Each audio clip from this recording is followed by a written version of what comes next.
the most senior representative of Jamaica in the United States, His Excellency Major General Anthony Anderson, Jamaica's ambassador to the United States and permanent representative to the Organization of American States, who will introduce the Prime Minister.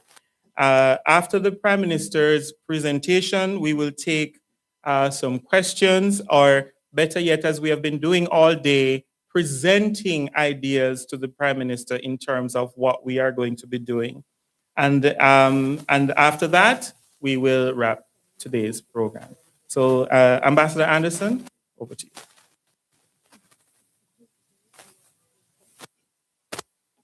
Thank you very much, Chris.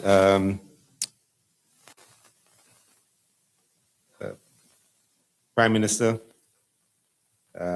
Ambassador Wallace, Mrs. Bowen, distinguished members of the diaspora, partners and friends, members of the consulate team, ladies and gentlemen, good afternoon. Just before I introduce, I know you didn't come here to listen to me, so I'm not going to keep you from the Prime Minister for very long. But I'd just like to make a few remarks. And the first one is that let me just commend Mrs. Bowen and the team at our consulate here in New York for convening this Recover Better conference. There's not only been a success in its execution, but more importantly, a powerful demonstration of what's possible when Jamaica and its diaspora move in alignment.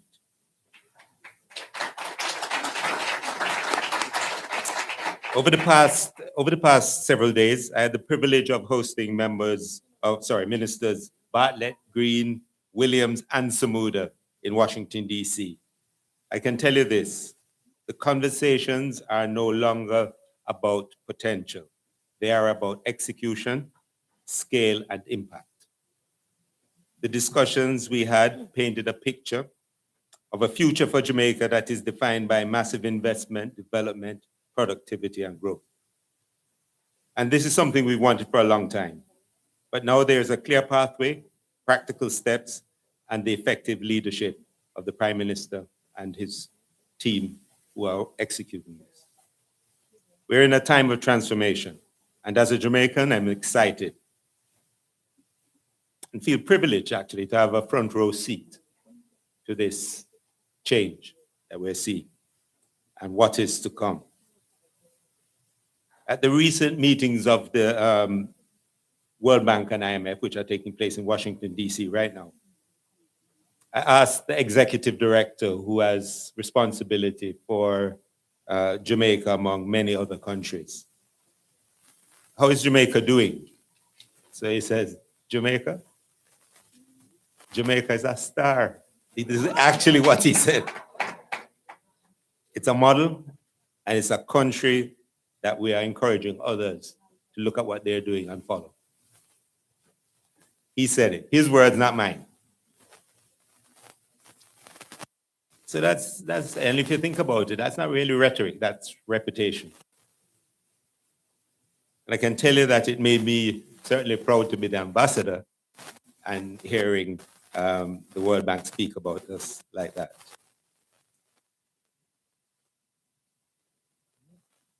So in the aftermath of Hurricane Melissa, Jamaica didn't retreat.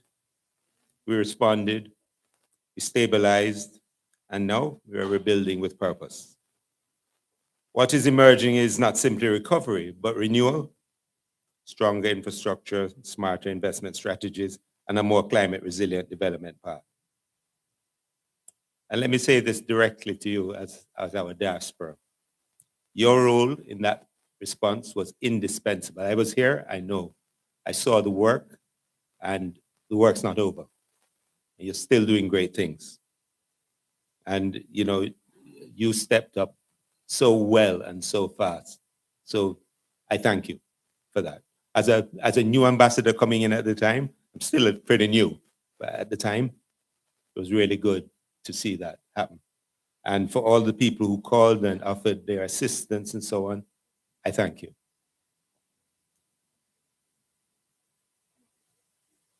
Your support, your advocacy, your investments, your remittances, your expertise These are not peripheral contributions, but they are central to our resurgence. You did not wait to be asked, you acted, and the country is stronger for it. However, this is the time to engage even more deeply, and this is the time to invest. It's something I've been pushing. Because the reality is the world has taken notice, global investors are paying attention, development partners are aligning, and the opportunities are opening. So who better to grab and hold on to this than our own? Ladies and gentlemen, there is one leader who has been at the center of this journey that we've been on, guiding Jamaica through crisis, through reform, and now through resurgence. A leader who does not merely articulate vision, but drives execution. A leader who has earned both the confidence of the Jamaican people and the respect of the international community. And a leader who understands that resilience is not an abstract concept. It is something you build, measure, and deliver. So join me in welcoming our keynote speaker to the podium. Welcome, Prime Minister.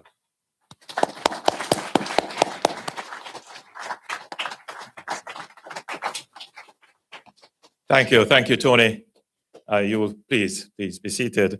You will forgive me if I dispense with formalities. I believe I will make up back for the time if I dispense with the formalities. But of course, allow me to acknowledge our permanent representative to the UN, Ambassador Brian Wallace, and our acting CG, Mrs. Bowen. And I want to thank you for filling the gap and standing in the breach for us. You will permit me in just reminiscing a bit, because as I entered the consulate, I was about to ask for Alcyon. And I know that all of you here would have her in heart and mind. She was such a wonderful soul, a force of nature, and she is dearly missed. I'm certain we're moving through with plans to name this hall, this meeting room in her honor. I think that was the last discussion we had. Of course, we will have to do something more than that for her. But knowing her, she wouldn't want us to delay too long.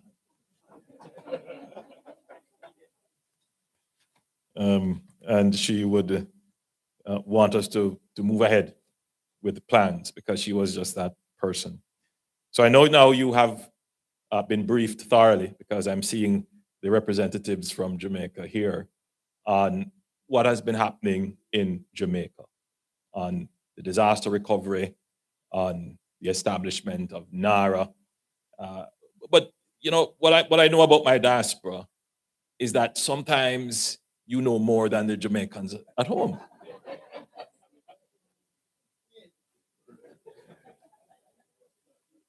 Meaning that you are so vested that you follow the news. And because you're not there, you make it a point of duty to go to the news sources to get the information. So you are very well informed. So we understand you influence the votes back home. When the call comes to you,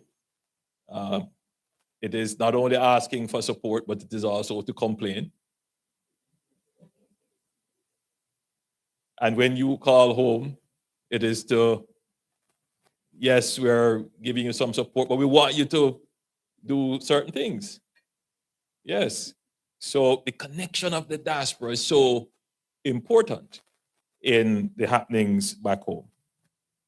So, you know, Hurricane Melissa, the third most powerful hurricane, the most powerful to have hit Jamaica in recorded history. The only way to describe it is an atomic bomb of wind and rain, massive destruction from where it hit at New Hope, until it exited the island in Falmouth and in St. James. And the dislocation has been significant. But at the same time, the resilience of the Jamaican people is legendary, and we are recovering. No doubt, having been hit by such a powerful hurricane, we were wobbly at the start, as any country, any nation would be, no matter how well laid your plans are. As Mike Tyson said, you have the best plans going into the ring until you're hit. And yes, we were hit by a really powerful punch.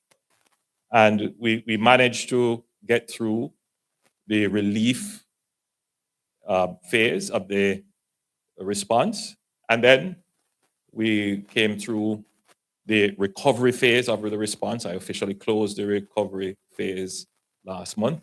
And now we are into the reconstruction phase. There are lessons to be learned about the relief phase, the humanitarian phase.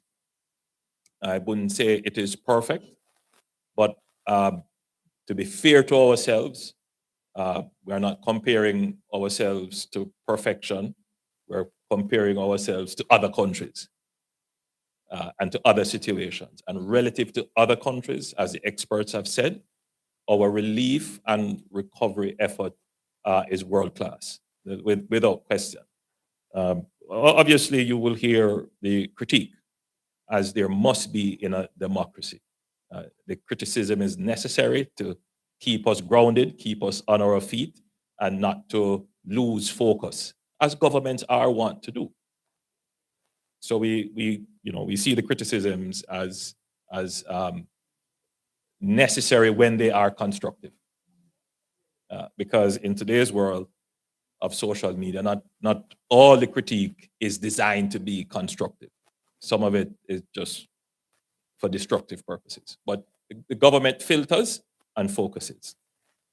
Now, where we are at this stage is to accelerate the recovery. And the critical part of the recovery would be the restoration of electricity, particularly all the utilities, and we have done that in record time.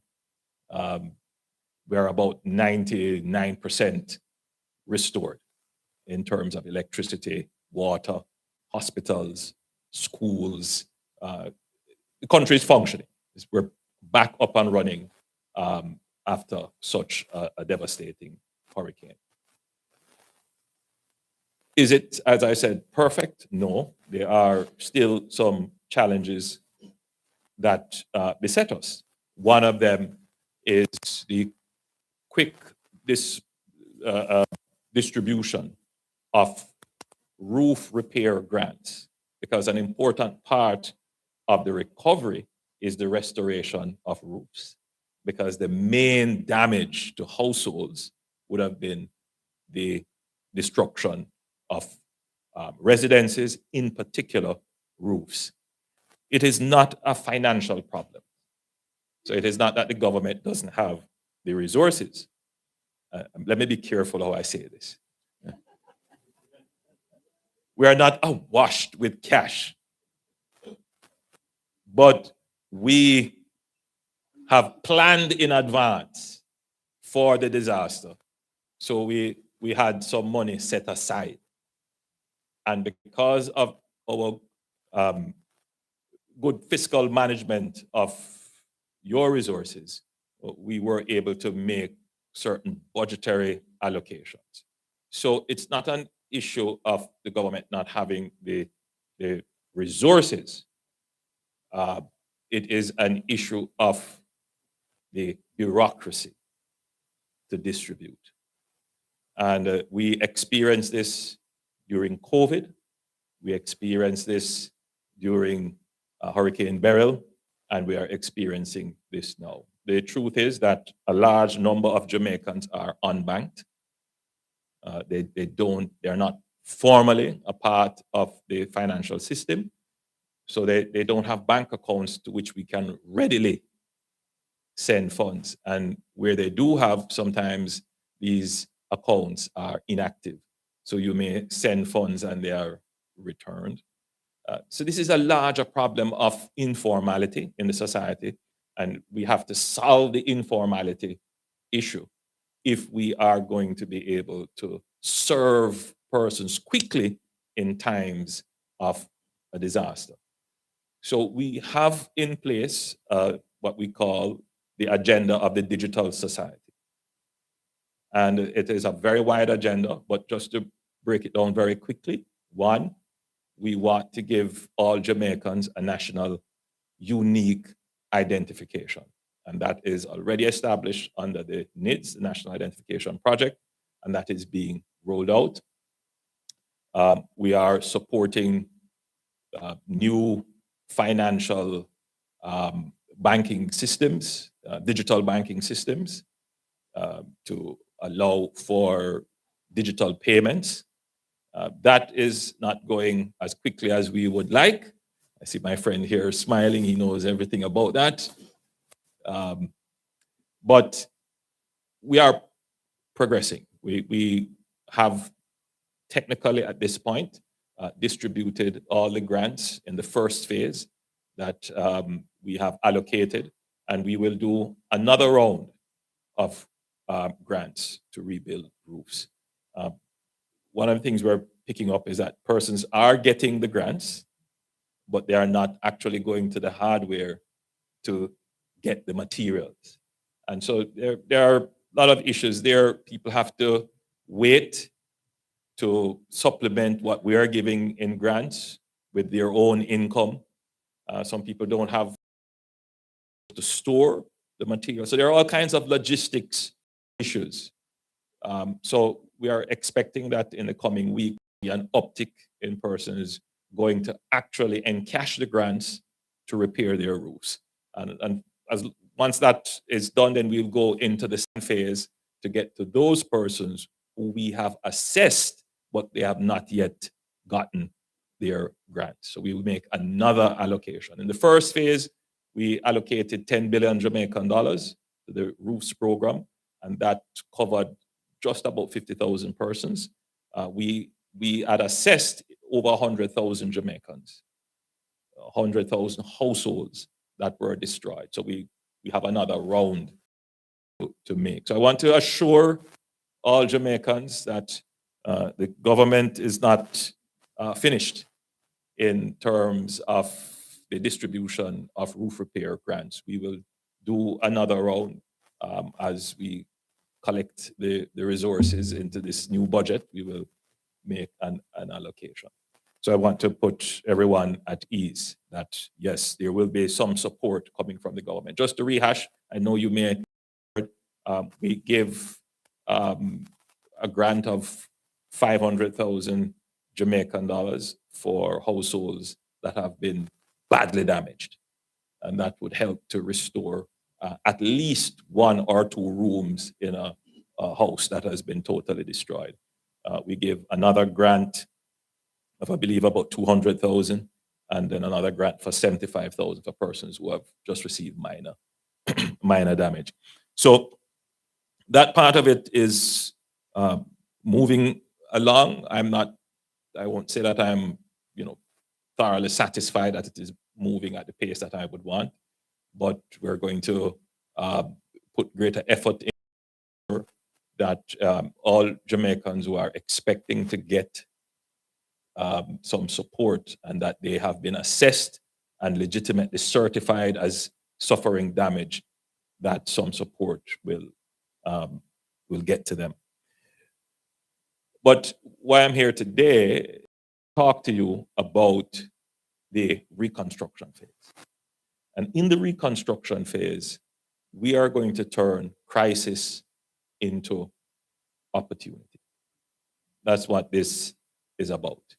How do we turn this super phenomenal, destructive event into an opportunity to grow and redevelop Jamaica? Yes.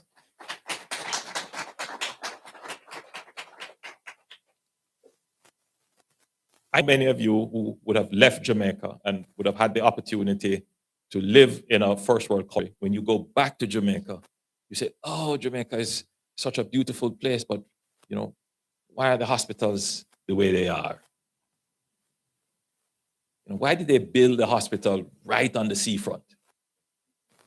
Why are the roads built right on the seafront? You have many questions about the infrastructure, about the public bureaucracy. You have questions about why is the crime so high? And sometimes it leads to great frustration. When you meet a Jamaican and you get past the era of exceptionalism and the high level of patriotism, then you start to get into the complaints.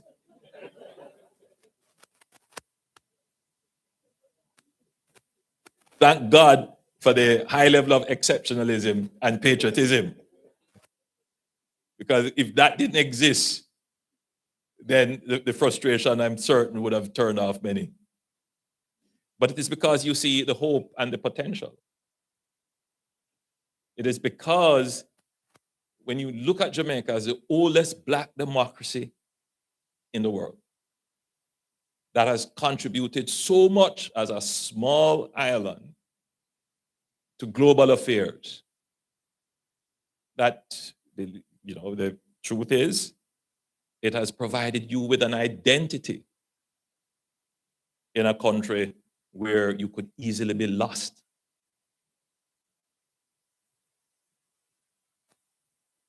And therefore, you are vested in ensuring that your home country, which provides you with an identity, does well. And I believe that's the root of the connection with Jamaica, because Jamaica holds this promise of all the small countries, small islands. Jamaica could become the next Singapore.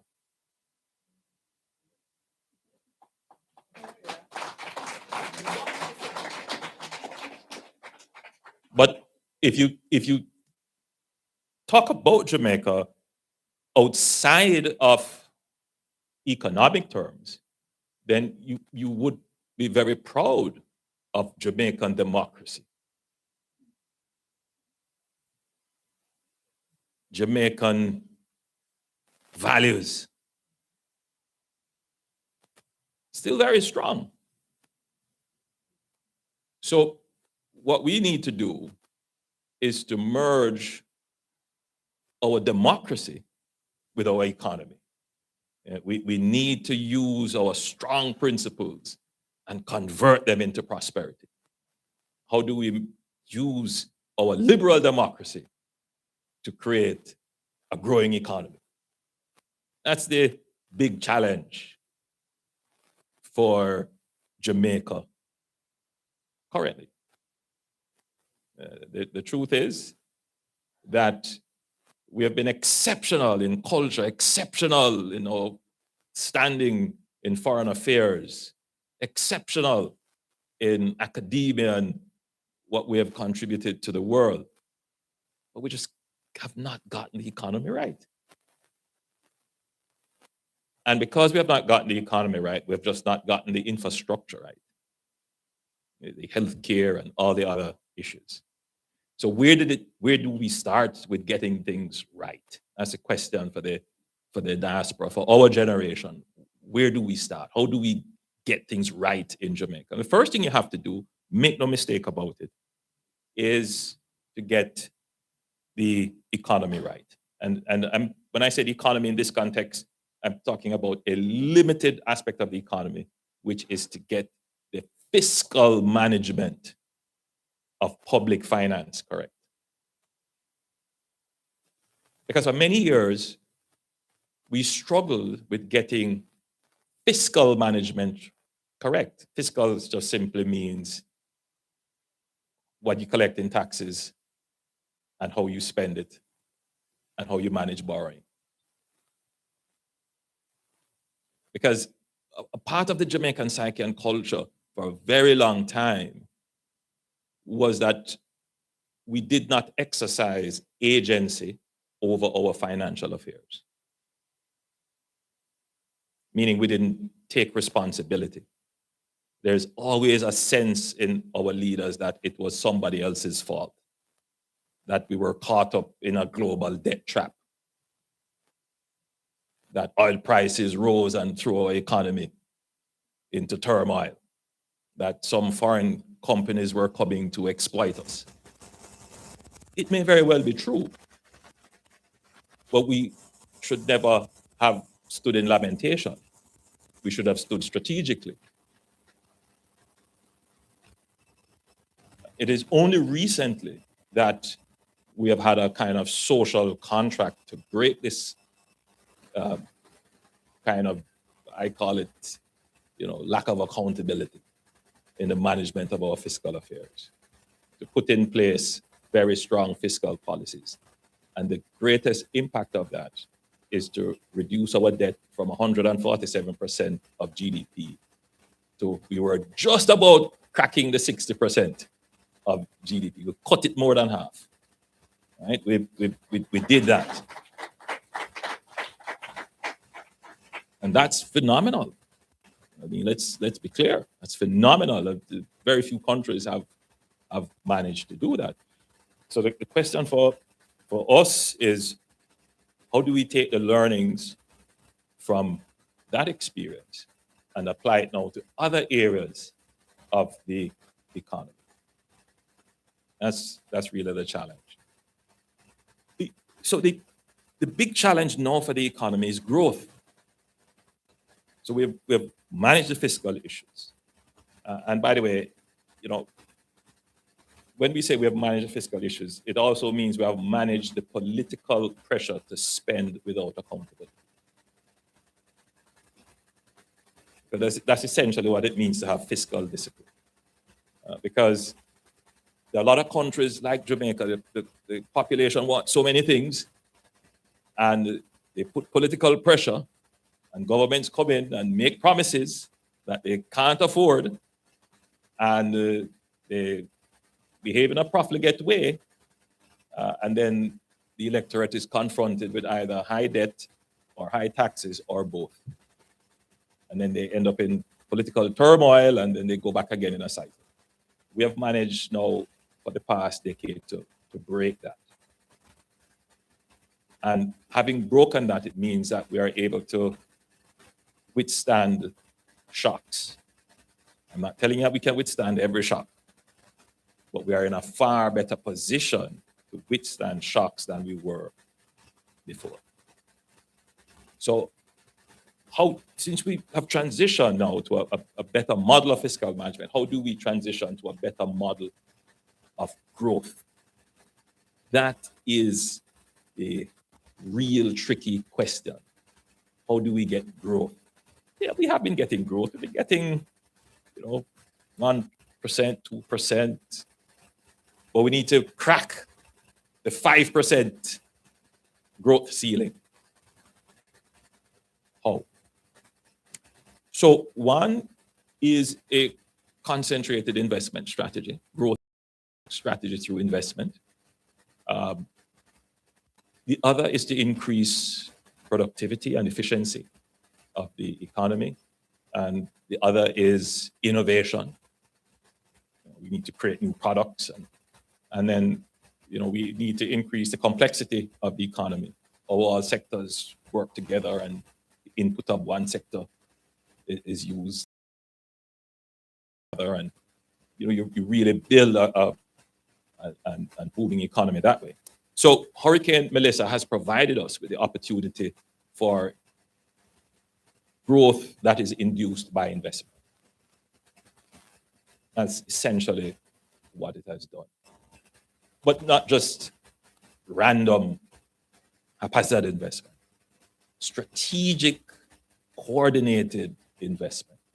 Putting everything into a matrix, make sure that they are related so that we can get synergies. Because it is the synergetic coordination of the investment that is going to give us the growth. what is the biggest threat to investment in Jamaica? Well, first, was the unstable fiscal environment. That is not a threat anymore. Let's be clear.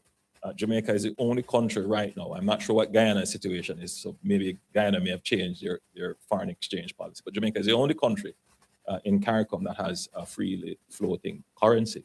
There's no foreign exchange controls. So as an investor, you can come into Jamaica, invest, and you can take out your profits. I don't encourage you, reinvest it. Reinvest your profit. But you see, that's the beauty of it.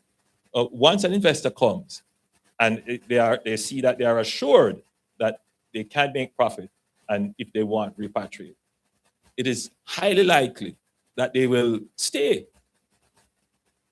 Right? So Jamaica has that now. So for members of the diaspora who are looking on, and persons who are interested in investing, this is a very important advantage that Jamaica gives. The other obstacle I would have thought to investment in Jamaica would have been the issue of security. And that cuts on many different levels. If you wanted to come and buy a home in Jamaica, you might be thinking about security. If you are investing in areas like logistics and so forth, where you need to be assured that your products, when they are shipped out, there is no unwanted intrusion of contraband. These are issues that you would be concerned about. But I'm pleased to report that the security situation in Jamaica has improved dramatically. In the last 4 years, we have cut murders in more than half. In fact, all major crimes are down. When I left the island,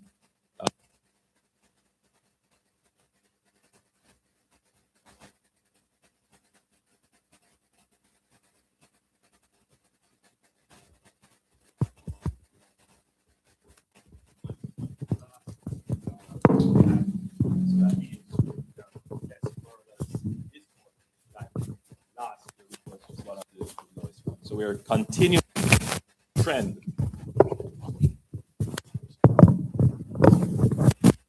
So we're continuing the trend of reducing murders. And murder would be considered to be the main index of security because that's the ultimate use of violence. And we have cut that in half. The target this year is to go sub 500. So remember, we're coming from the highs of 1,600 murders per year. So last year we went below, 700? And this year we intend to go below 500, and the intention is to bring it down to 0. Yeah, that's the intention. And let's be clear, right? If Jamaica matches its image of problem and Jamaica easy, Jamaica airy, with actually what's happening on the ground, we wouldn't have rooms to have tourists.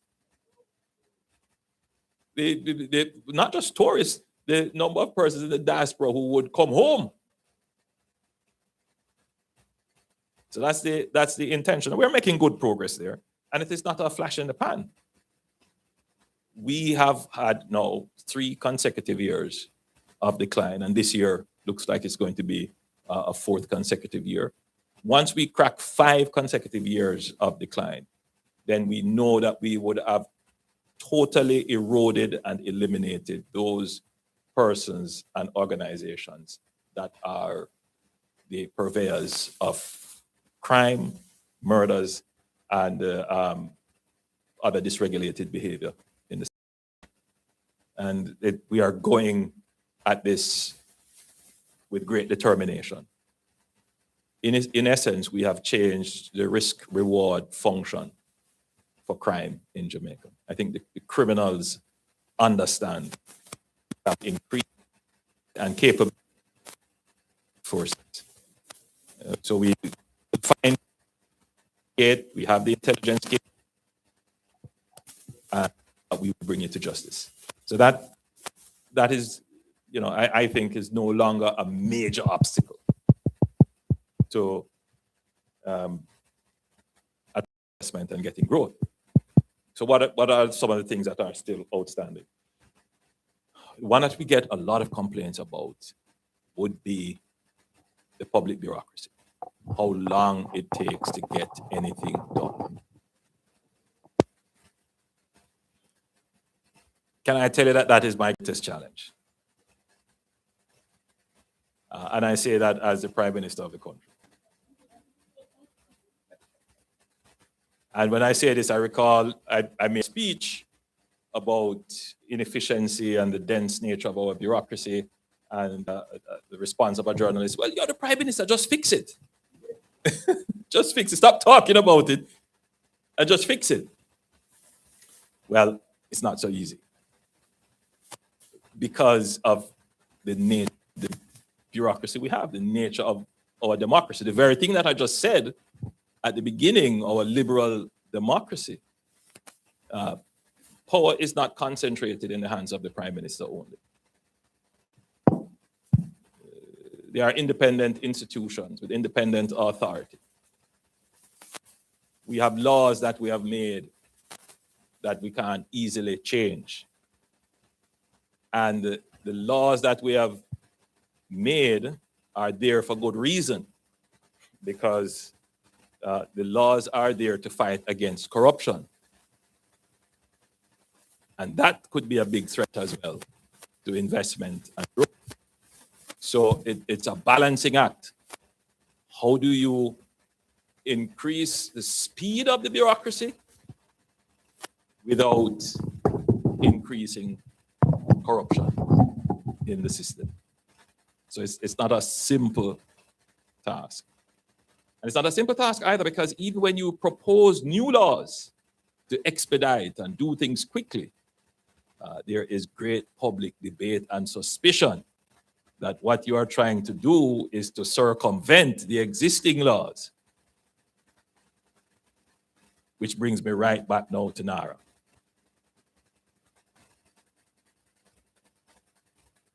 So that's the challenge. I hope I've kind of put things into context. Right. So NARA is not designed to circumvent, bypass for the purpose of facilitating corruption or lack of transparency. It's not anti-competitive. It's not exclusionary. And because of our history and our liberal democracy, it is important that stakeholders question everything the government proposes. But when I was in the opposition, as leader of the opposition, we used to say, the role of the opposition is to oppose everything, propose nothing, and bring down the government.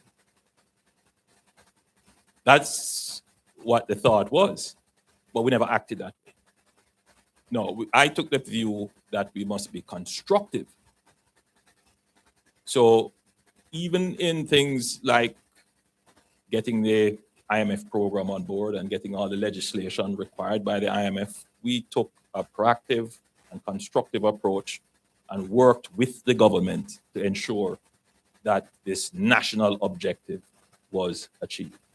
So there is a time and a place where the classic definition of how the opposition should operate should not apply.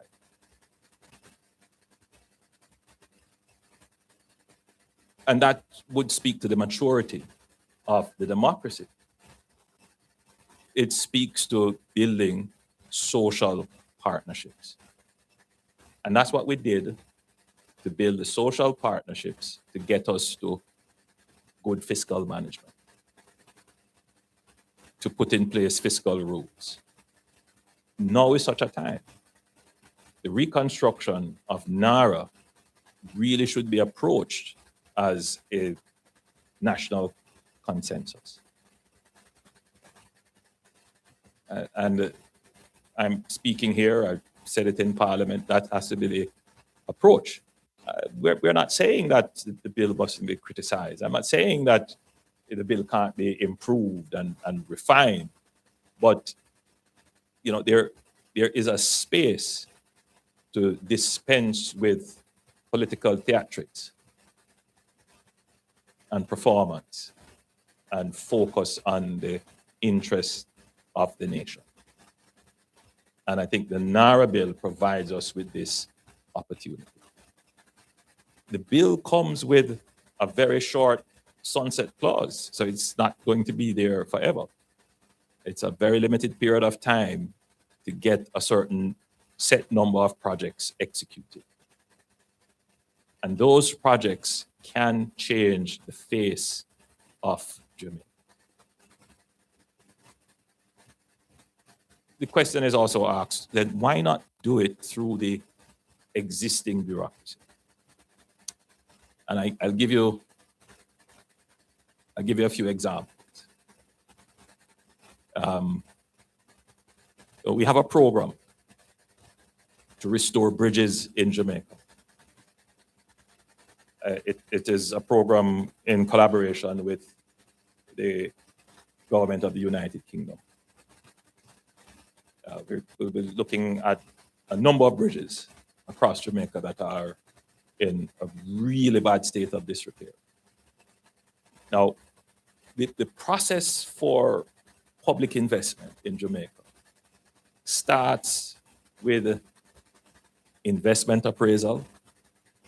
Then when you have passed the investment appraisal, then you go to the refinement and further project development, then you go to procurement, then you go to contracting, and then you go to execution. The first 4 stages are usually longer than the execution stage. So you're going through all of this, and an elderly gentleman trying to get where he's going. Though the bridge is cordoned off and people know you shouldn't go on this bridge, but he's trying to get where he's going.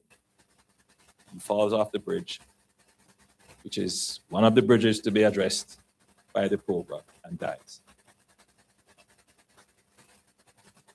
Now, how do I balance this? Who takes responsibility? Can I fix the bridge without going through that process? Because the same people here will criticize me and say, I'm breaking the rules. But people literally are dying because we're moving slowly. That's the reality.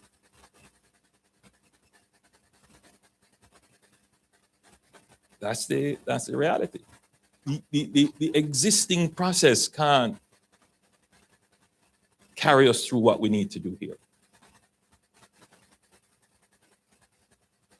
And the existing process must address the things that are already in the pipeline to be done.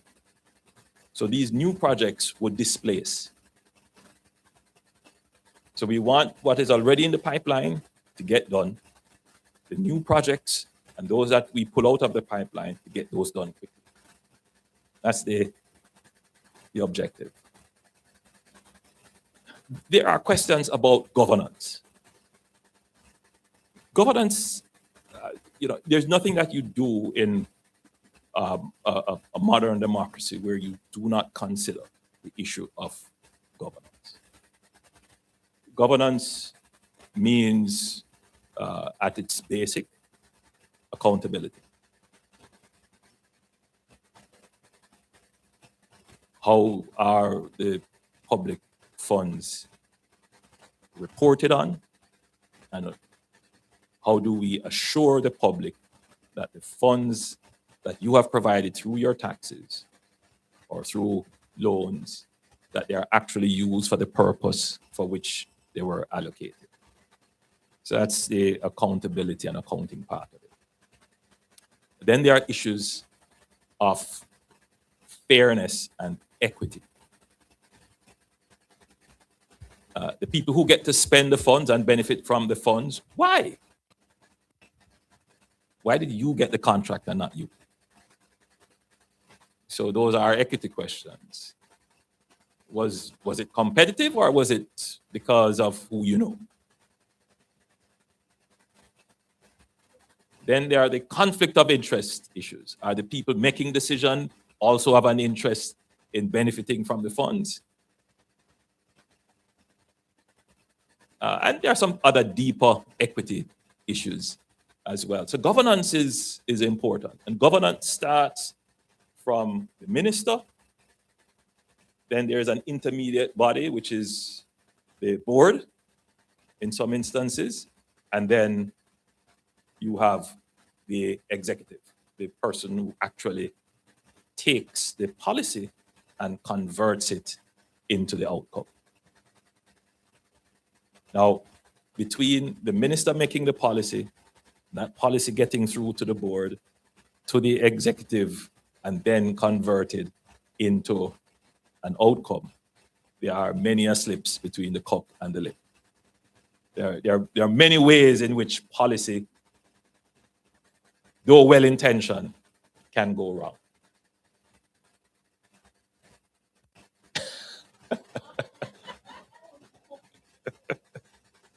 So there are many issues. So in what we have learned is that the utilization of the social partnership has created a mechanism of governance that is super effective, because it brings the public into the decision-making process and into the oversight process, directly and indirectly, by having persons who are of high repute, known integrity, reporting on the activities of an executive for performance. So using the EPOC model, which you would know, the Economic Program Oversight Committee, which was established to oversee government's implementation of the fiscal transformation of the Jamaican economy. Bank stakeholders, private sector stakeholders, unions, all came together and formed an oversight committee to oversee what the government and the Ministry of Finance was doing, and they reported to the public routinely, and their credibility was essentially leveraged to ensure that the government stayed on track. We intend to use this model for NARA. NARA is not a political entity. NARA is not there to be a long-term institution. NARA is an implementation machine. Its job is to take policy and convert it into outcomes. It's not there to win friends. It's not there to distribute political spoils. At the end of it, I want the highways to be built, the schools to be built, the new hospitals to be built, the new town centers to be built, and the communities that are to be relocated. That's it. They have a clear mandate. It's not to give benefit to Fred and Company. It's not to facilitate the diversion of funds. This is just to get the job done. And at the end of the day, when that is finished, the sunset clause kicks in and NARA is no more. That's it. So whoever is going to be the executive of NARA will understand that this is just a job that you have to execute with almost military precision. Get it done. And you will have what we call the JAMROC, the equivalent of EPOC, that will, at intervals set, report to the public that they were supposed to start this school or start this hospital. They haven't. And of course, the executive director or managing director, whatever title is given,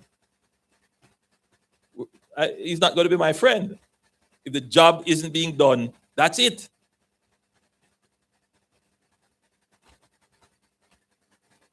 Now, I know there's a great fear in Jamaica for this. There's a great fear for this kind of arrangement in terms of how our public bureaucracy works, where it is totally outcome determined. Because can you imagine if this were the model for all public entities, that it is solely a matter of how you perform? You keep your job by virtue of your performance.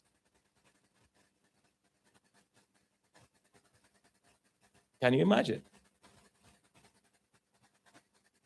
So yes, I understand why there are great fears in some quarters about an entity like NARA, because it is totally performance-based. And that's what we need.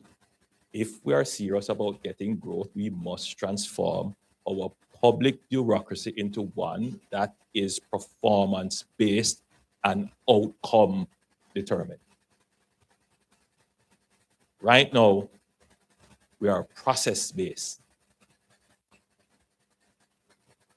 It doesn't matter if the man drop off the bridge and die.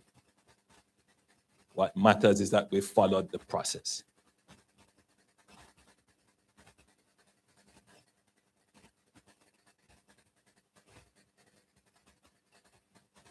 I'm not saying you must tear down the process. Process is important, but we must move faster. And that's what NARA is about, moving fast. So I hope I've brought some clarity to what it is that we're trying to do. So the hope is that NARA will lead to a transformation in the Jamaican public bureaucracy and how we view institutions. It is a credit to Jamaica that we believe in institutions. It is a credit to us that we have strong and deep institutions. Make no mistake about that.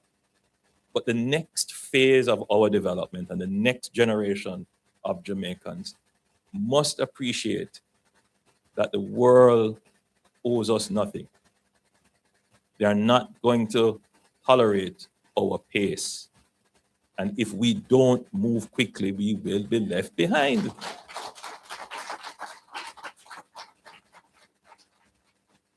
So we need to get our institutions working much faster. So again, to this point, then just change it, Prime Minister, just change it. Every speech I give, every interaction, that's what it is. It's about building the public opinion to effect the change, because that is the contract that we have in our society. That's why we have a liberal democracy. The people's views matter. My job is to explain why some of the views that are held are not consistent with the vision and the ambitions that you would want to see materialize, so that we can get the social change.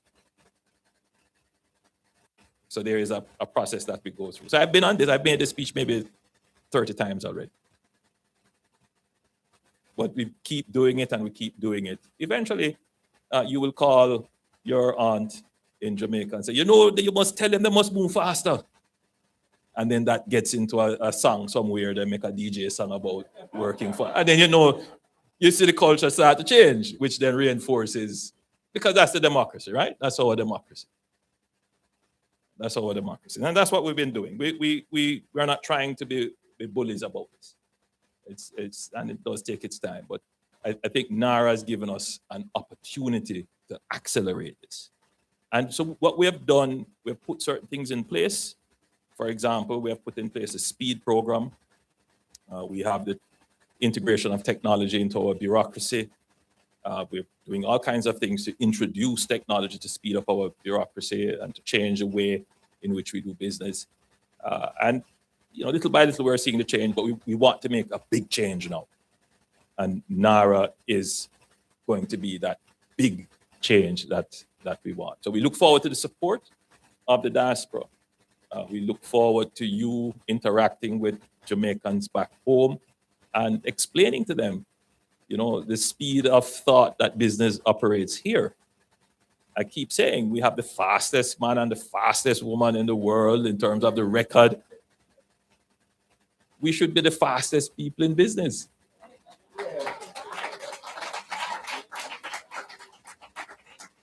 All right, so I want you to see this then in the bigger picture of what it is that we're trying to achieve. Let me talk very quickly about some of the things that we will be doing. I don't know if that was done already, if you gave a list of some of the projects that we're contemplating. Okay, good. You know how you complain about Spur Tree? Yes, well, we're going to build a bypass around Spur Tree. Yes. In fact, we'll have a new highway through St. Elizabeth into Westmoreland. We're going to do the bypass for Lucy and the other towns on the coast of Hanover. Yes, the Portland bypass has already started. We're going to create a new town center for Falmouth and seek to move much of the activity off the shore. We're going to move the Falmouth Hospital from where it is, which is right on the sea. We're going to bring it inland. We're going to do the same for Black River Hospital. We're going to bring it inland. We're going to build a new Kingston Public Hospital. That hospital is 300 years old.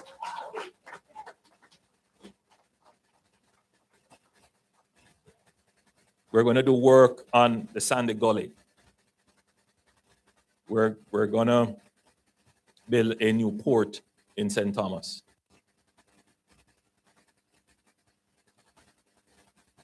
We're going to do the logistics centers that we have said we were going to do for 20 years and we haven't done it in Caymanas. And Vernon Field finally will become a reality as our third airport. Because I can't say too much on that because of existing contractual arrangements, but who knows? But what the hurricane has taught us is that both our airports are at sea level. And therefore we need to have facilities inland on higher ground. So that's strategic, we have to do that. That's imperative actually. So it's a quite large register of projects, but they can be done. They can be done. The loss estimated by our planning institute is $12.2 billion US. That's a little more than half of our GDP. We have identified about $6 billion. So if we're going to truly reconstruct and recover all that was damaged and so forth, we would need another $6 billion. So we've come up with a plan to crowd in private investment. That's what we call the FAST program. And we have said, if you have a project, $15 million US or more, come to us. We will see how it fits into the matrix of projects because we want synergy. And you will get on the fast track for approvals and permittings, and you will be linked into the financial network for loans and other support, and including technical support. The way to explain this would be, so we're going to build this new highway. In building the new highway, we would have opened up lands that prior to were not accessible. Could those lands be used, let's say, for housing? If that is so, and the owners of the land now have accessible property, why not form your conglomerate? Let's put you on with the NHD and let's see how we could develop your lands. But the synergy comes from in building the road, we know what the sewer and water requirement would be. So instead of just building the road, we put in all the infrastructure. And better yet, we make the lateral connections. While the road is being done, the housing construction is being done. So that's the idea of kind of crowding in the investment.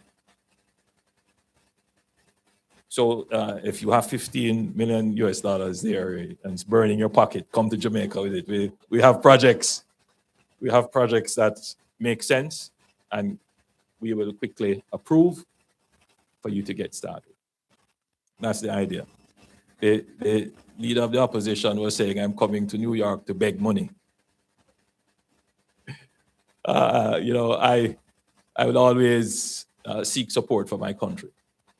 And I totally agree that when we come to you to seek your support, you must be confident that when you give funds to the government, it is properly accounted for and properly used. There's no question about that. 100%. And one of the reasons why we have been criticized as being slow in spending the resources that we have is because we are following the processes to the T. Because as you know, our Auditor General has been very active. And by the way, that's a sign of a strong democracy. So that's a sign of a strong democracy. So we have been very, very careful, very cautious in ensuring that whatever we use the resources on can be justified and it is accountable.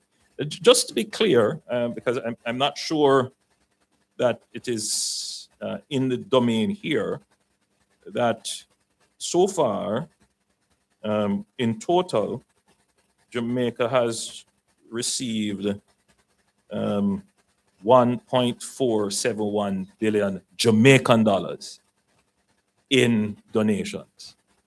So that's about 9 million US dollars. Remember what I said was the total loss? 12.2 billion.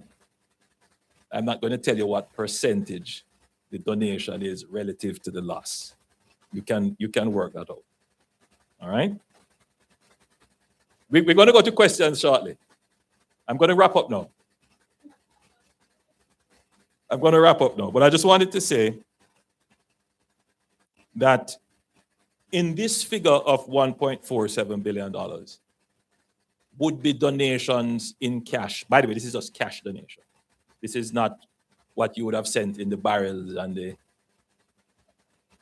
the pallets and the bags and all the other things that you have sent, which is much, much, much more than the cash donation, just to be clear.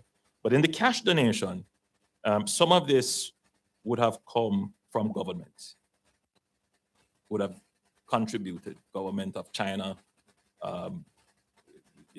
many of our CARICOM countries and so forth would have given funds to ODPEM directly. So the 1.4 billion Jamaican dollars or 9 million US dollars is not only what is given from the diaspora. Just to be clear, however, 17,000 persons donated on the platform. So you know it's widespread. A large number of persons from the diaspora would have given what they could. And so we're very appreciative. I want to use this opportunity to say thank you. And what we have used it for, most of it has been used to support what we call a government-directed roof repair program. Right? So we used it to buy the materials to replace the roofs.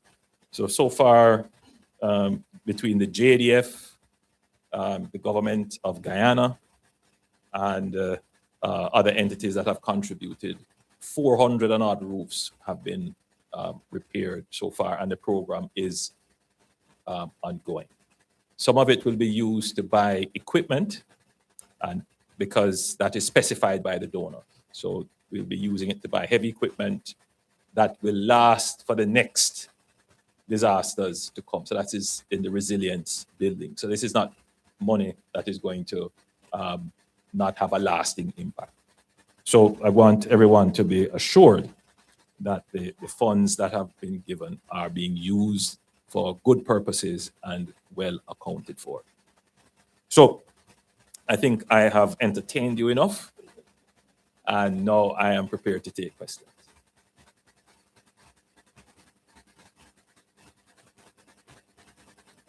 All right, while we ask the PM, we thank you so much, PM. Would you like some water?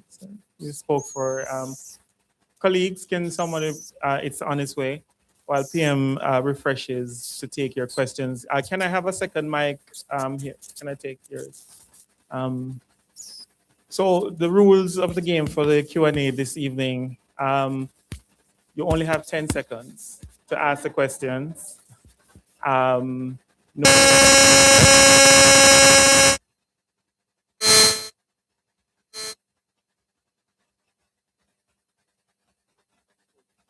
All right, so no long presentations leading up to the questions. So just ask the question, or if you have an idea, as we have been doing since morning, which is that we're presenting ideas as how we can recover better. You can present those, but again, you only have 30 seconds if it's an idea that you're presenting. We do not want to have any one person colonizing the floor. Yes. All right. So, yes, we just want to make sure that everybody is able to ask. I just want PM to get the water before we ask. So, by show of hands, we'll start, so I can start identifying persons. And here's what's going to happen. If you didn't ask a question this morning, I'm going to give you priority. And then we come back to the other persons who were asking questions all day. So let me see.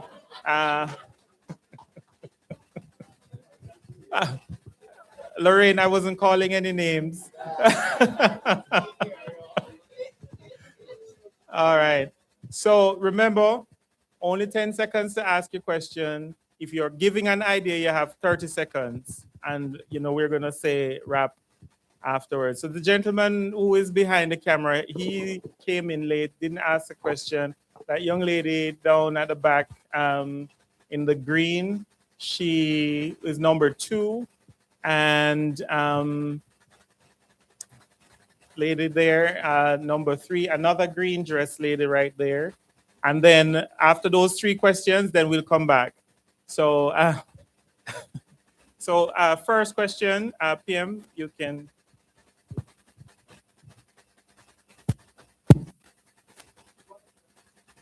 Mr. Prime Minister, I'd like to commend you on the stewardship of Jamaica post-Hurricane Melissa. My name is Roy Anderson, filmmaker, doing a limited documentary series on Hurricane Melissa and the resilience of Jamaica and the recovery.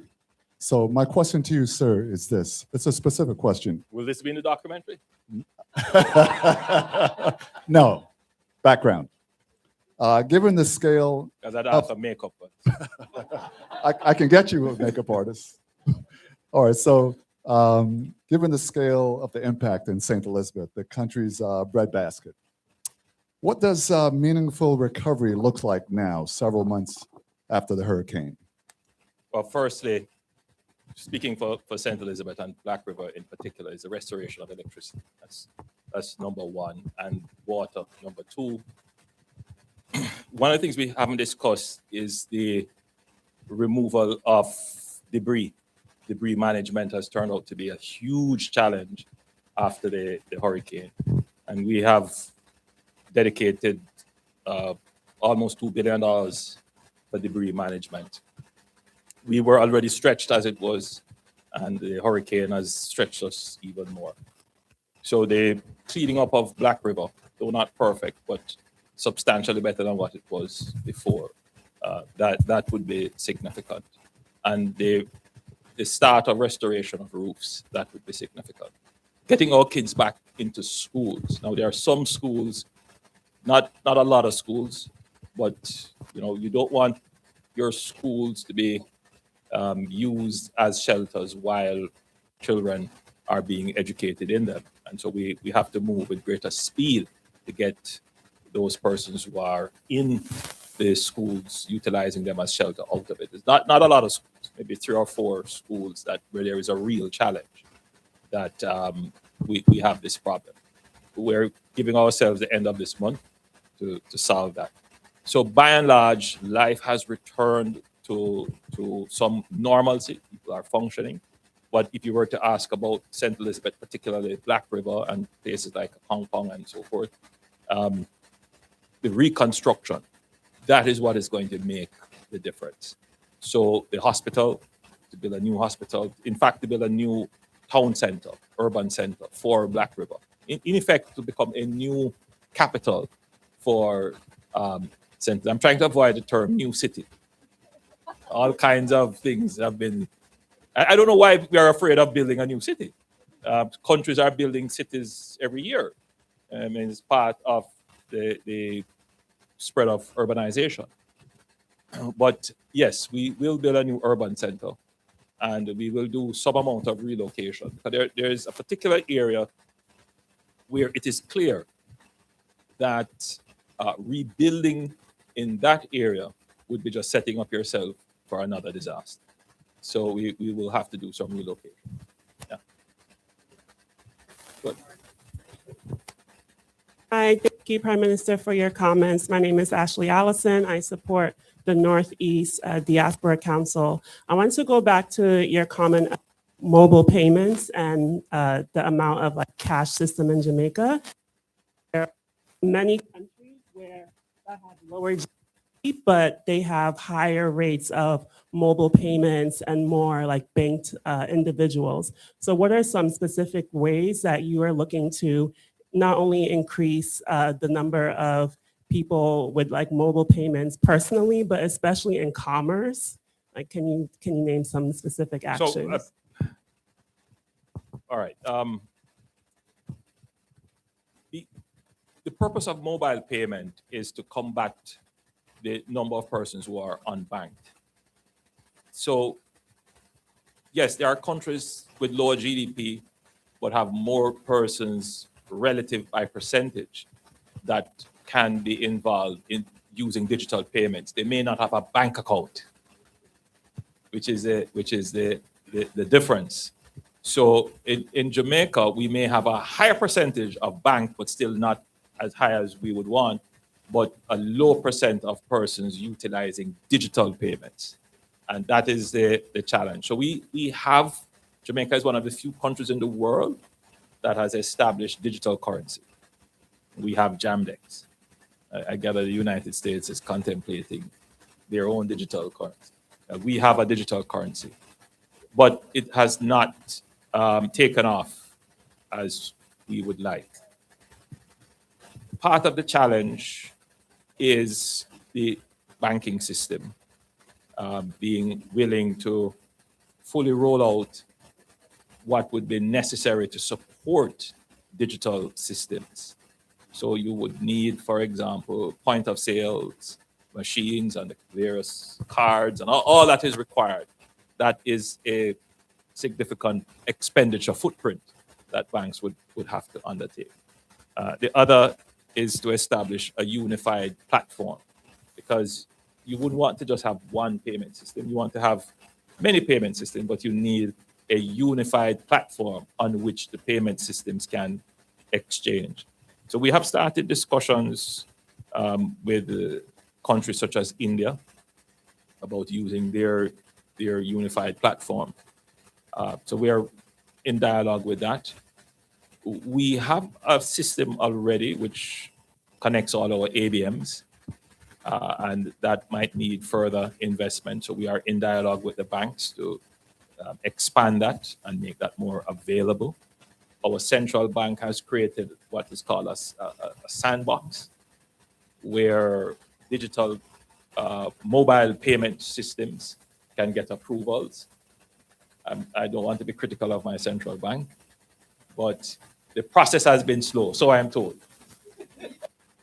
by persons who are in the sandbox, meaning they're testing out their mobile platforms. So the issue for Jamaica is not one of there is no interest.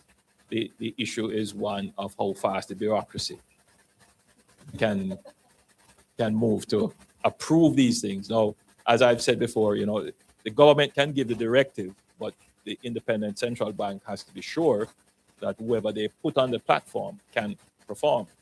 Government has to be, meaning the government, the cabinet has to be careful how it tries to direct the central bank in doing these kinds of things. And that is part of the democracy that we have that sometimes the public doesn't understand and leads to frustration.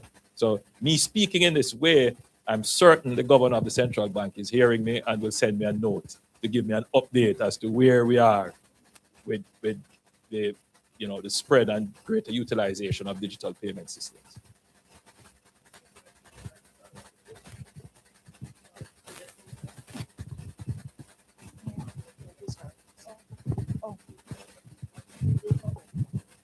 Okay.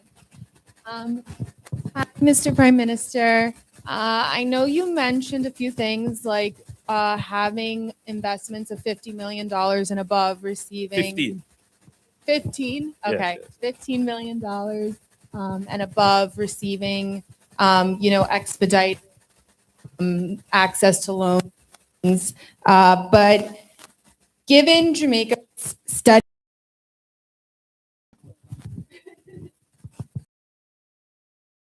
I wanted to know what specific what specific incentives does Jamaica want to introduce? Thank you. To act post-hurricane foreign direct investment, particularly in logistics and manufacturing, as well as renewable energy, because we know that climate change was at the forefront of this hurricane, and we need to rebuild mangroves and in order to create an environment where Jamaica is strong enough to withstand another climate disaster. But on top of so with these that the recovery tax would create equitable opportunities for young entrepreneurs and small contractors, part of the diaspora, as you say. Like, how are you going to attract us from, my grandparents are born and raised in Jamaica. My father's born here, so I'm pretty removed, but I care about this country a lot. I could add, so the diaspora find an equitable way to back to Jamaica and also possibly do business. So good question. So just to be clear, that the fact that we have introduced the FAST program is an incentive. The expedition of bureaucracy is a significant incentive because it means lower cost and greater time to output and outcome. But outside of that, we introduced what is called the accelerated capital allowance benefit. That means that businesses can claim up to, I believe, 100% almost of their capital allowance, which brings down their taxable profits, which essentially gives you more cash in your hand. That's just one of the incentives that we have given. In the parishes that have been affected, we have halved the property tax, sorry, not the property tax, the transfer tax in the parishes you decide to sell.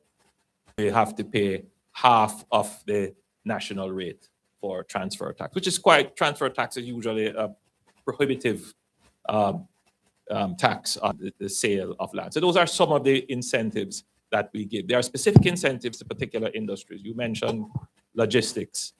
there is the Jamaica Special Economic Zone Authority, and they have a certain set of incentives that are built into their legislation, which I encourage persons who want to go into special economic zones and logistics to familiarize themselves with that act. Now, a part of this conference is to stimulate interest. So you ask, what are we doing? We're the consulates and the embassies and so forth. We're stimulating interest. I'm certain that the videos that will be produced from this will be circulated, and it may very well spark interest.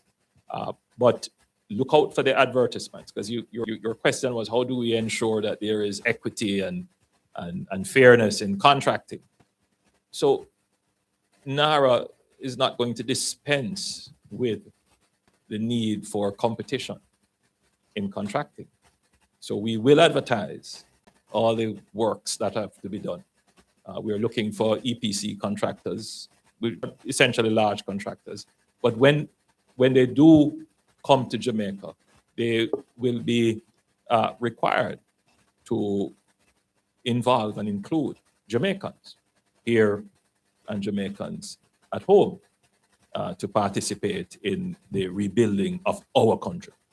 So yes, we will ensure fairness through competition, and we will have a requirement for Jamaicans to be included.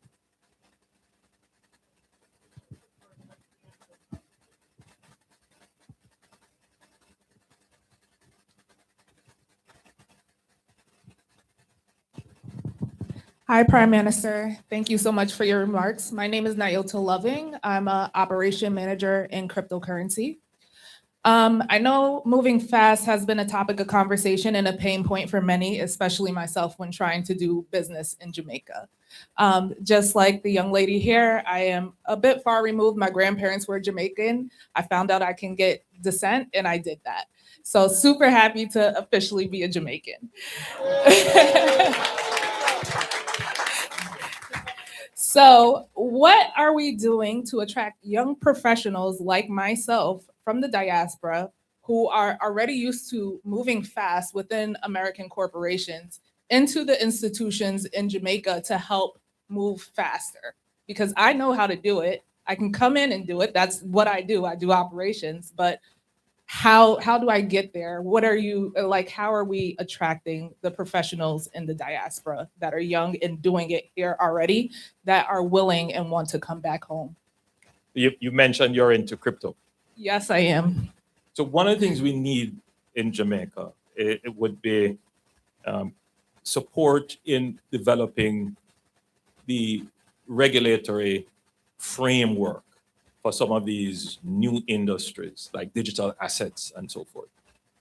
So it's not that the government is going to go out and headhunt in many respects, because you would then face a challenge. You know, why are you picking people from overseas? Why you're not picking the people who are here? And what we like to do is to say, here are the opportunities, come.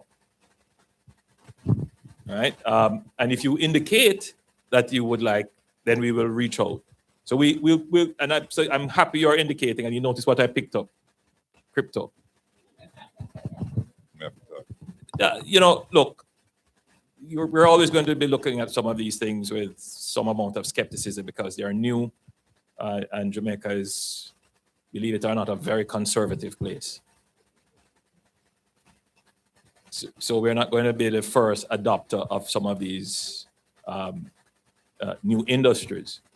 But you know, it's not going away. It's going to be with us, and there may very well be a space there for Jamaica to perform in the digital asset space.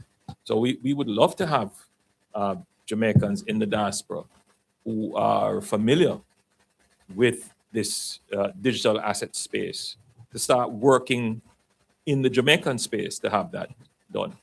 Another area in which Jamaica has to start paying attention to is nuclear. No, I know when I say nuclear, all kinds of bells go off in people's minds and so forth, but nuclear is not just about nuclear energy itself. That might be one space, but it's in medicine, it's environment, it's all kinds of things. and Jamaica needs to develop its capabilities and capacities there. My own view is that nuclear power is going to become more accessible in the near future, and we should put ourselves in a position to be able to take advantage of that. Hello, Mr. Prime Minister. Do I have to talk through the mic? Oh, no. Okay, it's really a pleasure being here with you. I've read so much about you on social media. Good and bad. Now, you mentioned Singapore. Jamaica's improvement will depend on education and also on agriculture. Singapore had one of the worst education systems in the world. Now they are one of the best. Vocational education was a key. Mr. Prime Minister, I paid $30 for one mango about a year ago. Me pay $5 for one little bush, little bag of sorcy. Them can't draw that in Jamaica. So Jamaica agriculture. You're talking US dollars? Huh? Yes, $5 for one little bag of.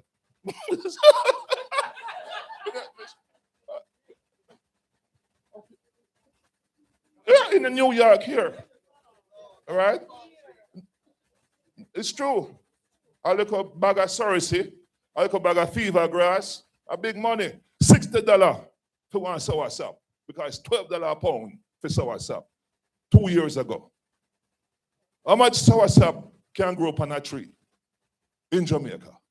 So I never checked. But so the point is, sir, while education will be the basis for improvement and change in attitude and thing, immediately we need the farmers out there working the land and being helped, agriculture being taught in schools and all that. Instead of, hey, listen, I'm gonna be a singer or a thing like that. I am an educator. I teach teachers. I can bring a vocational program to your school in aeronautical engineering, in electronics engineering. My sons and my brothers, they're all into this. So they are ready. How do I go about getting them there with the assurance that this is not a game? so I'm happy for the question that you have asked, because how much time do I have? I'll try to be short with my answer, Dr. Green, but you have stimulated some thoughts, which I haven't shared previously, but I guess this is a good audience to share them with. You know, I was Minister of Education for a few years. I have a very intimate knowledge of the challenges with education. So yes, there are challenges with the curriculum. There are challenges with behavior management. But there is also a huge problem with education infrastructure. Our schools are aged. They are old. We take pride in saying, you know, we have a school that's 300 years old, or to be able to deliver the modern curriculum, you need modern facilities. And if you look at the design of some of our classrooms, they're not ergonomic. So you wonder how the kids learn. The time is getting hotter, and the children are sweltering in some of our classrooms. The real challenges with the architecture of the school, the design of the school. We have real problems with even sanitary facilities in some of the schools. So we do have a National Education Transformation Plan. But a part of that plan, which we want to execute under NARA, seeing that it is a subject of the discussion now, is to build STEM schools, science, technology, but is naturally artistic. And so we have to include the arts. And so we call them STEAM schools. So the modern facilities will also support the arts, the creative arts, as well as trying to position Jamaica with the necessary engineering and technical expertise that is needed for the new economy.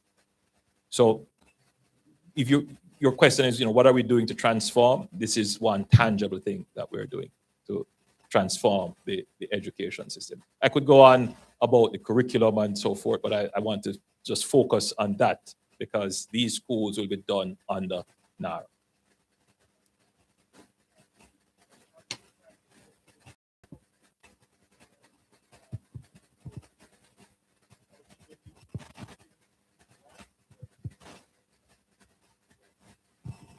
Good evening, Mr. Prime Minister. Forgive my nerves. My name is Ananda Francis. As the newly elected Global Jamaica Diaspora Youth Council, I'm also a recent graduate from your alma mater, Northeastern University. Yeah, where I studied data science and artificial intelligence. And hearing the young ladies of the diaspora talk about how they want to be more involved, hearing you mention foremost trade structures, the need to digitalize and modernize, as well as to move faster, to be more rapid. You mentioned this as well in your CARICOM heads of government meeting as well. So I wanted to present to the group as well to you, Prime Minister, what the GJD is currently initiating as well for the young ladies who would like to be involved. So the Northeast region is very wealthy. We have New York City, we have DC, we have Boston. There is money to be made here and money to be invested back into Jamaica. As a college student, I have seen where investors are very keen on helping students to materialize a lot of these business and corporate initiatives. It will essentially work as a three-pronged. First is allowing students in this region to contribute back to Jamaica by connecting with a peer from UE and UTech, also interested in improving growth and entrepreneurship. But it's not just working in the colleges because we're talking about access and opportunity. So we also want to partner with local entrepreneurs who may not have access to the higher educational resources that we do to create this trade pipeline, this formal network where you have someone like me located in New York where there's plenty of resources. I have peers in UE interested in doing AI, crypto, blockchain, sustainability, et cetera. Then we have the farmers. We have my own family members that own local businesses where we can all create an ecosystem where we work together to build fast and build strong and build a resilient and sustainable Jamaica. So I ask you, Prime Minister, how does that align with the work that you're trying to do with NARA and also other initiatives as it pertains to reconstruction? Wow. I mean, the simple answer is that it aligns very well. And I want to commend you on the work that you're doing in being proactive in bringing together the young people in the diaspora to work on behalf of Jamaica. And I want to, again, commend you. And what you have said aligns very well to what we're doing.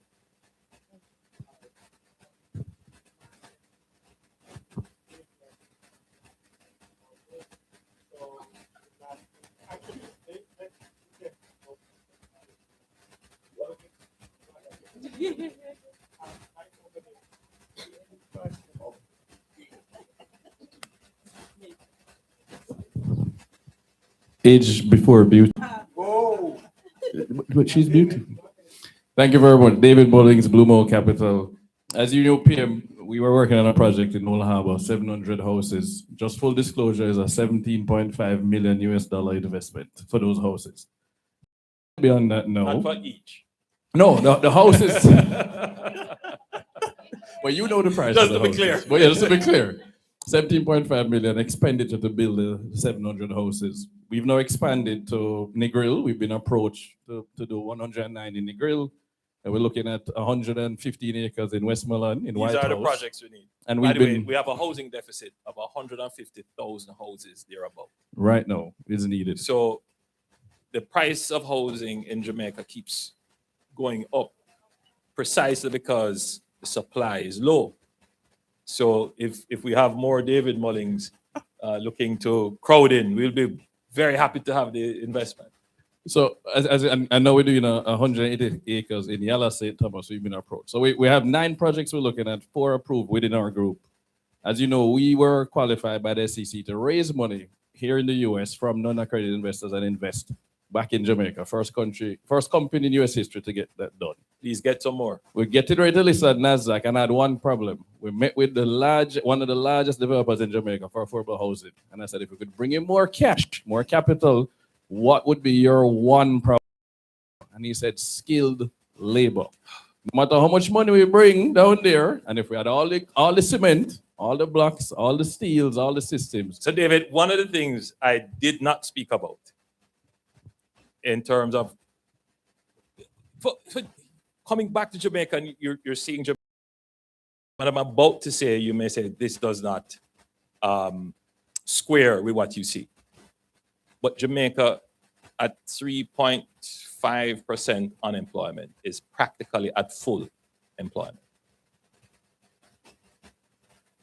Right? This is first in our history, and this is not a one-year figure.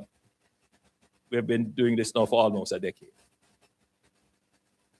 So we do have a problem with the availability of labor. The participation rate is about 67% thereabout. It doesn't mean that we don't have bodies who can work. All right, there is such a thing as the care economy. There are people who are staying home to take care of family members or who are, otherwise provided for, and they're at home and they're not making themselves available to the labor market. But there are still significant numbers of persons who are unskilled and therefore are unemployed or unemployable precisely because they can't enter the workforce. And we have to bring those people in and train them. Now, there is a big debate going on in Jamaica about us importing labor. And let me just be clear about this. The government has to focus on empowering our local people with skills first, right? But we can't forego the economic opportunities. So whilst we are doing that, we may have to consider strategic and selective ways how we can allow industries to continue to produce by supplying them or allowing them to get the labor that they need. But if that is done, there must be a program of skills transfer. So it's not just about having them come and stay, it's about having them come and having our own people train, receive the skills, and then are able to fill. If you allow me to say some other things about this, I'm heading on to some dangerous waters here now. But I want you to imagine Jamaica as a place where people, even non-Jamaicans, will choose to come, live, work, raise families, do business, and retire. If we could get Jamaicans to start to see Jamaica as a place that is safe, seamless, meaning you can move around, get services without issues, that is healthy, that is equitable, there's social justice, that is sustainable, we respect the environment, and then we have sun, sea, sun, best music, best people, fun. And where else would you want to live? Yes. So we need to start seeing Jamaica as a place where people will come to live for lifestyle, come to live for work. Now, members of the diaspora come to live for lifestyle. It might be that you are in your point in the life cycle where you want to buy a little house and, enjoy the warmer weather. It might be that you want to be able to go to the beach and go to Dunn's River and just be in a culture that receives you well and you feel at home. But it might also be a place where people would love to come to get, modern facilities to live. Could you imagine Jamaica having a modern city? Penthouses and, proper health facilities and recreational facilities and so forth. People would just come for that purpose alone and invest for that purpose alone. By the way, that's Dubai. But you don't have to look as far as Dubai. That's Panama. They don't have anything over us. What is it that is going to make people want to come to Jamaica over Dubai and Panama? The price of the houses, yeah, but there are people who will make the decision. Price is not going to be an issue for them, but there are people that they want security. They want to know they're safe. They want to know that they have the health care, and they want to know that there is seamlessness. And so this is what we're trying to build. What we're trying to build, 2.8 million people will not grow Jamaica. The market that 2.8 million people create, it's not enough to grow Jamaica. We need to start to think of Jamaica more in the region of 5 or 7 million. And we can bring people in if we have good government, if we have security, good health care, proper roads. That's what we're building for, right? But we always have to remember, first and foremost, we build for Jamaicans so that Jamaicans can be happy. And it is in their happiness that there is the hospitality and receptivity, that we embrace people to come. That's the objective. So we are going to increase our efforts in training, but we cannot continue to miss out on the economic opportunities that we are foregoing because we don't have enough skilled labor in particular areas. That's the strategy. Thank you. Good evening, Mr. Prime Minister. Thank you so much for being here. As a homeowner in Black River and having come back last night from Black River, and that was my 5th trip since the hurricane, I can attest to the fact that every single time I go back, it is better and better and better. When people go and they say, oh my goodness, it's true. When they say, oh my goodness, it looks so bad, I'm like, you should have seen it the time before and you should have seen it the time before. So I know that.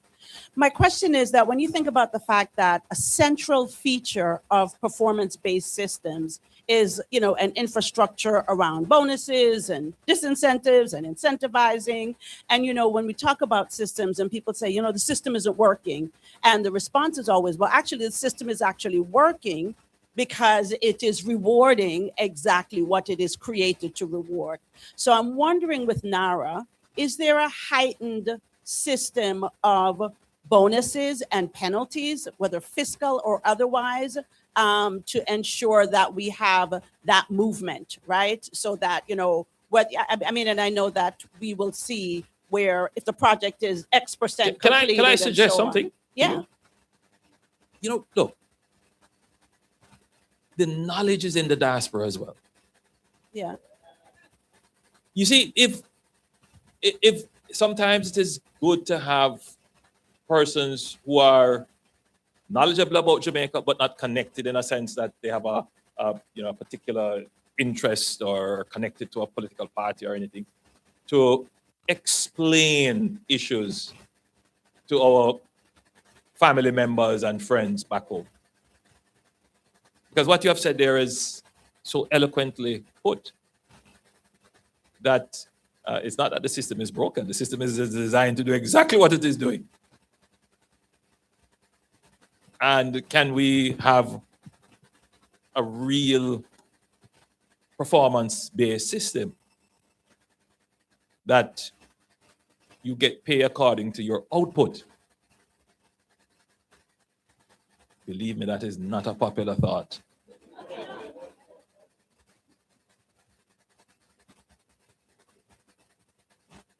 But if we're going to get to the next level of Jamaica. Because that's what you experience here in this economy.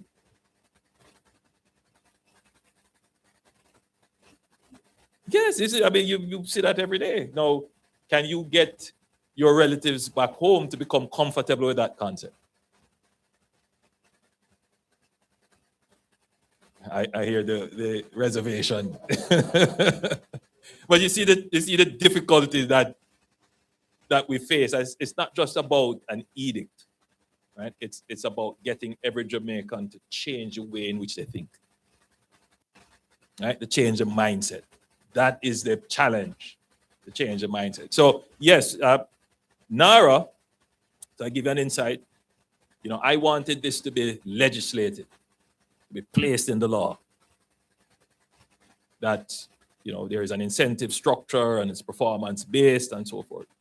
I was, the better view was that these things should be placed in the contract of employment rather than in the legislation. And for good reason. You put them in the legislation, it narrows what you can do. You might have to go back to Parliament to change. It's not tidy to put these kinds of things in legislation. So yes, the contracts that will be prepared for the people who work at NARA will all have very strong performance clauses in them.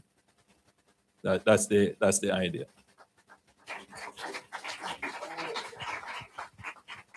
Thank you, everyone.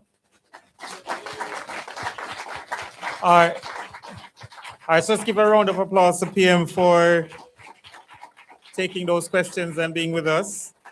As is the norm with events that we do here, for all the persons who weren't able to ask their questions of the PM, you can always email them to us and we will see if we can provide you the answer. You have our email address. Just send the question to the email that you use to register, and we will forward the questions onto the relevant departments and ask for a response to be sent to you. All right. So with that being said, I would just like to now move quickly to invite Mrs. Ariel Boyne, our officer in charge, to give the closing remarks and bring today's program to a close.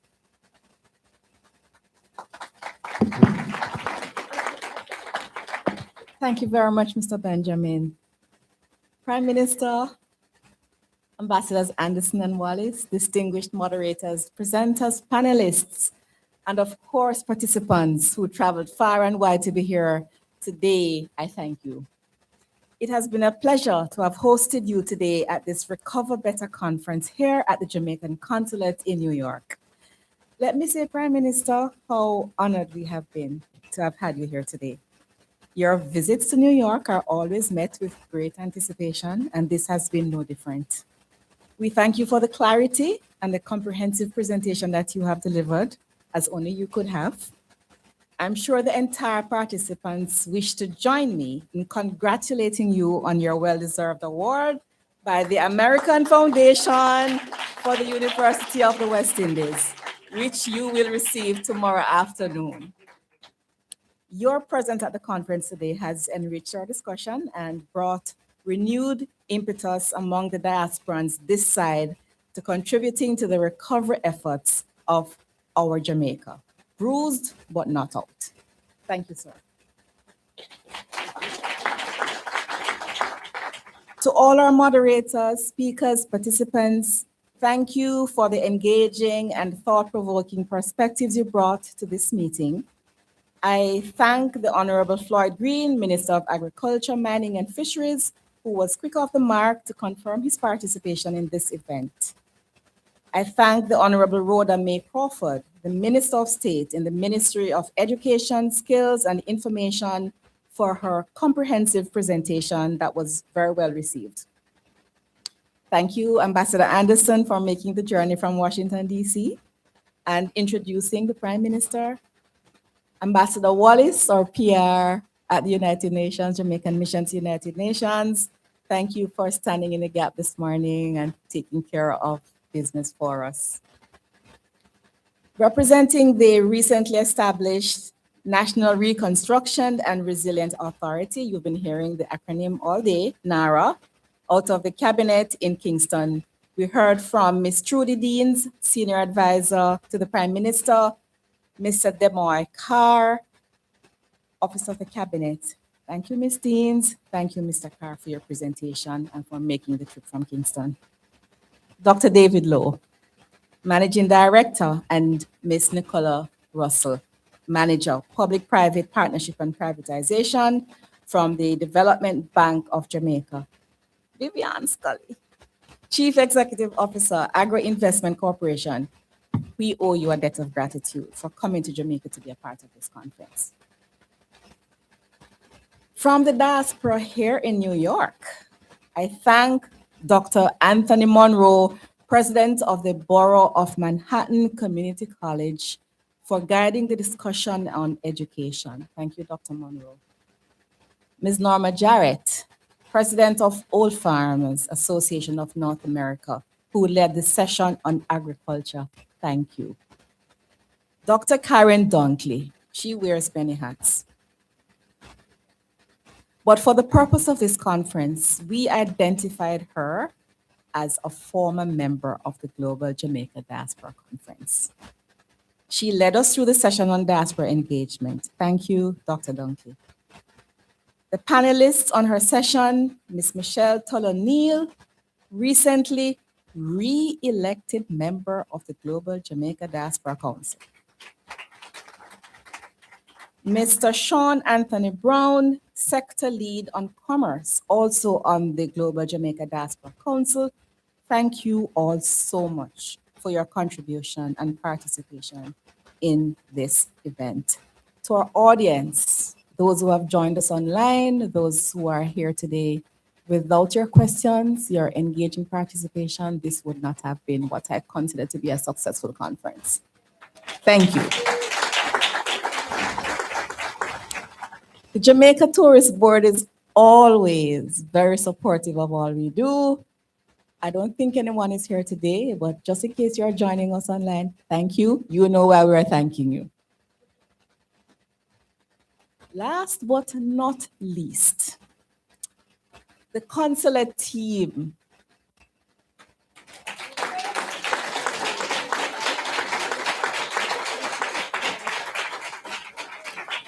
Every single one of you who are here today, who have been working with us over the last several days. I'm not going to single out Mr. Christopher Benjamin, nor my assistant, Jolene. But I really want to thank you all very, very much. The late nights, the constant back and forth thing, everybody, you know who you are. Are you here? Can you stand up? Let's just give you a round of applause, all of you.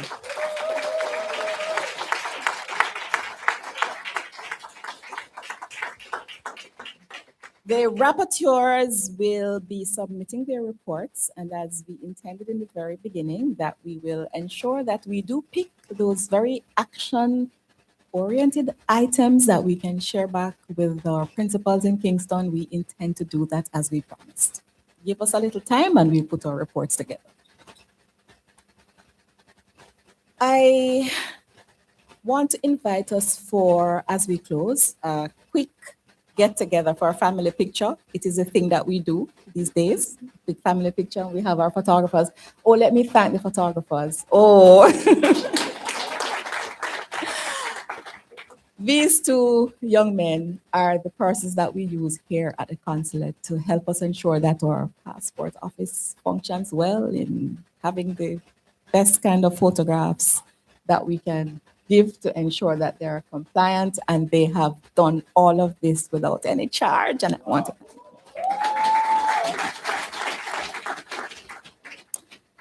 So I hope I have not left anyone else, anyone off. The men and women. Yes? Okay, so the men and women in black who have ensured that our Prime Minister is kept safe and secure while he's here. Let me thank them too. And on that note, I just want to give all of you another big round of applause. Give yourselves a big round of applause. It was a pleasure to have hosted you. I'm not going to be long, I'm closing. But from the responses that we had to your response to the disaster of Melissa. We knew your questions. We know persons wanted to ensure that once you've given and you've sent all of the stuff that you've sent down, we wanted to ensure that we keep this thing on the agenda and that we identify where the gaps are, and they are great. And we wanted to give you a chance to be able to participate in the rebuilding process, which is why we had this conference here today. We hope that something has been accomplished out of it. And so I want to just close by thanking you again for being here. Thank you all, and I wish you a good evening. Thank you.